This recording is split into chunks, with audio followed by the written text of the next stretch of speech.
Achak gi penjo mokwongo Osido kachiel kod weda pani mamaru kabisa iyo machuok kabisa mondo time ma wan go ni wayud substance.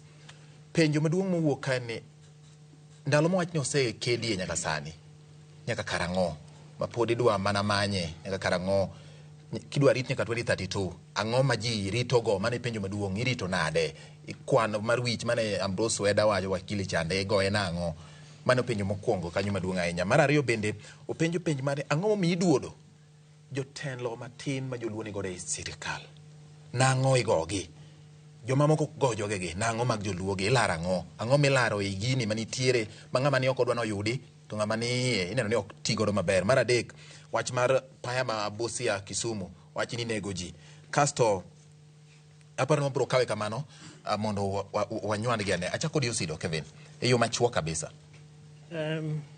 Zoning en gima nigi berne to en gi gima nigi bende nigi rachne. To king'iyo context mar telo ma Kenya nitiere godo en kama gimiluongo ni zoning ok nyal tiyo. But kanyisi berne en ni jogo matimo zoning kata jurisdictions kuonde ma telo mar zoning itime gin jogo ma gimanyo gima youth leader luongo ni power.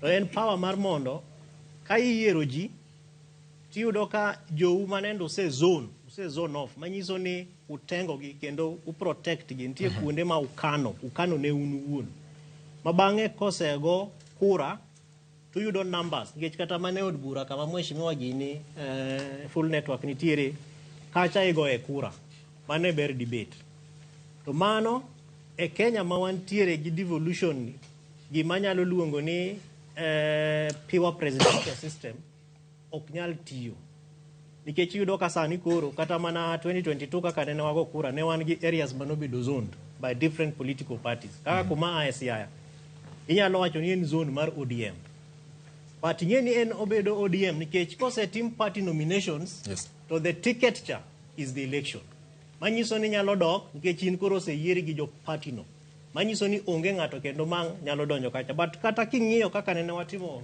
nominations wa yudo ka bang'e pod nitiere jok moko bende mantiere coalition cha nikech context mar gima luongo ni political system pure presidential nikech teko mar rais pod ni malo kata obedo ni katiba wa omiyo wa devolution. Alright. But kidhi kuonde mitime parliamentary system manyiso ni bunge ema nigi teko.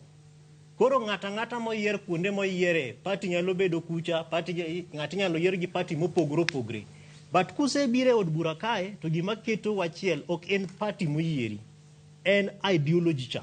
Alright. Ema mi bedo kacha omiyo mano e gima omineno kaka sama waloso kata ntiere jobunge wa moko kata jotendwa moko ma jo siasa mane gi shida gi wach zoning nikech adieri mantie to en ni kitimo zoning to rachne en ni ng'ato kata kotiyo ne jopiny to feel ni ma en area marwa kata tiyo kata katiyo wase zone off ni en marwa. Okay. Emomiyo gino samro nyalo bedo ni chando jok moko. Erokamano nya Kevin. Kora kiani dwana chaka respond to number 2 and Number 2 no wene mondo wakili nikech aparo ni no siem godo wakili ahinya.